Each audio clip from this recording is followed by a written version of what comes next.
আসমার মতন আপনার যদি লাখ লাখ টাকার একটা অফার আসে, আপনি কি দল থেকে আইএসএফ থেকে ছেড়ে ওই দলে? দেখুন, অফার তো আমাকে আজকে হয়তো আসমাদিকে আজকে অফার দিয়েছে, কি দেয়নি, উনি কেন গেছে, কিসের জন্য গেছে সেটা উনিই ভালো বলতে পারবে আমার থেকে। আমি যখন জেল থেকে আসি, জেল থেকে বেরিয়ে আসার পরে, আমি নাম বলছি না, আমাকে কিন্তু কোনো একটা দল 50 লাখ টাকা অফার দিয়েছিল, আইফোনের অফার, একটা মোটামুটি বড় একটা পদ দেওয়ার অফার করেছিল। আমি কিন্তু করিনি, দল বদল করিনি। আমি এক দল অ্যাকসেপ্ট করবে এটা একান্ত তার ব্যক্তিগত ব্যাপার। তো সে এ দল ছেড়ে ও দলে যেতে পারে, কিন্তু ও যে সাধারণ জনগণের ভোট নিয়ে, উনি তো সমিতি মেম্বার।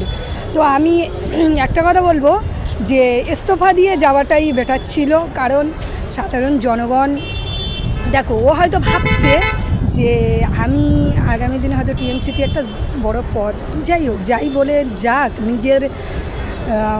নিজের ইনকামের জন্য যাক, কি কোনো জনগণের লোভ দেখানো কারণবশত যাক, একটা কথা বলবো, মানুষ ঘৃণা করবে। কেন করবে? এই কারণে বলছি, জনগণ কিন্তু ওনাকে বিশ্বাস করে ভোট দিয়েছিল, ওনাকে দেখে ভোট দেয়নি, দলকে দেখে ভোট দিয়েছিল। তা দলকে তো আর ভোট দেওয়া যায় না, তার জন্য একজন কাউকে দাঁড় করাতে হয়। তো ওনার প্রতি একটা কনফিডেন্সের সহিত ওনাকে দাঁড় করানো হয়েছিল। উনি যে এত বড় প্রতারণা করবে, এই প্রতারণাটা করবে উনি, জনগণ ভেবে উঠতে পারেনি। তবে মনে করো টিএমসির লোক একদিন আসমাদিকে বলবে যে তোমাকে কি বড় পদ দেব, তুমি ওখান থেকে সমিতি মেম্বার হয়ে যদি আইএসএফ থেকে যদি টিএমসিতে যোগ দিতে পারো, আর আগামী দিনে তুমি টিএমসির বিধায়ক হয়ে হয়তো বিজেপিতে যোগ দেবে, এটা মানুষ তুলবে, আঙুলটা ওর দিকে তুলবে, আসমাদির দিকে তুলবে, কারণ উনি তো জনগণের সঙ্গে, আমি মনে করছি, প্রতারণা করছে। এই যে দল পরিবর্তন, মানুষের বিশ্বাস নিয়েছে, এটা কীভাবে দেখছেন আপনারা? আইএসএফ এটা আমি খুব আসমাদিকে সত্যি আমি মন থেকে ধিক্কার জানাই, এটা করা উচিত হয়নি। যদি বলো কেন, উনি টিএমসি থেকে এসেছিল, ঠিক আছে, যখন আপনি টিএমসি থেকে এসেছিলেন তখন তো ভেবেচিন্তেই আসা দরকার ছিল, মানুষের ইমোশনালে খেলার কোনো দরকার ছিল না, কারণ এই সাধারণ জনগণ, এদের কিছু হবে না, এদের কিন্তু সম্মান আছে, কারণ এরা ভাইজানকে ভালোবেসে ভোট দিয়েছে, আগামী দিনেও ভাইজানের পাশে থাকবে।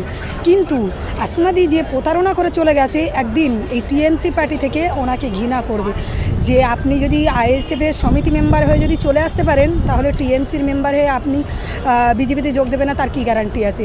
এই কটু কথাটা শুনতে হবে।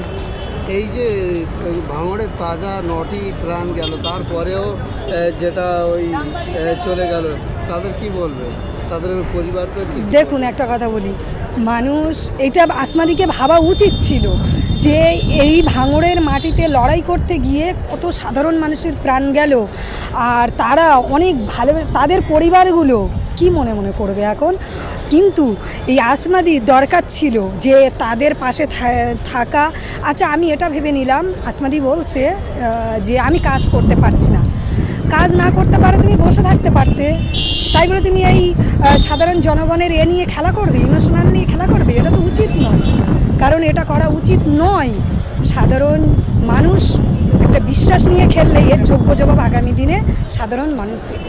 ভাঙড়ে আসমার মতন আপনার যদি লাখ লাখ টাকার একটা অফার আসে, আপনি কি দল থেকে আইএসএফ থেকে ছেড়ে ওই দলে? দেখুন, অফার তো আমাকে আজকে হয়তো আসমাদিকে আজকে অফার দিয়েছে, কি দেয়নি, উনি কেন গেছে, কিসের জন্য গেছে সেটা উনিই ভালো বলতে পারবে আমার থেকে।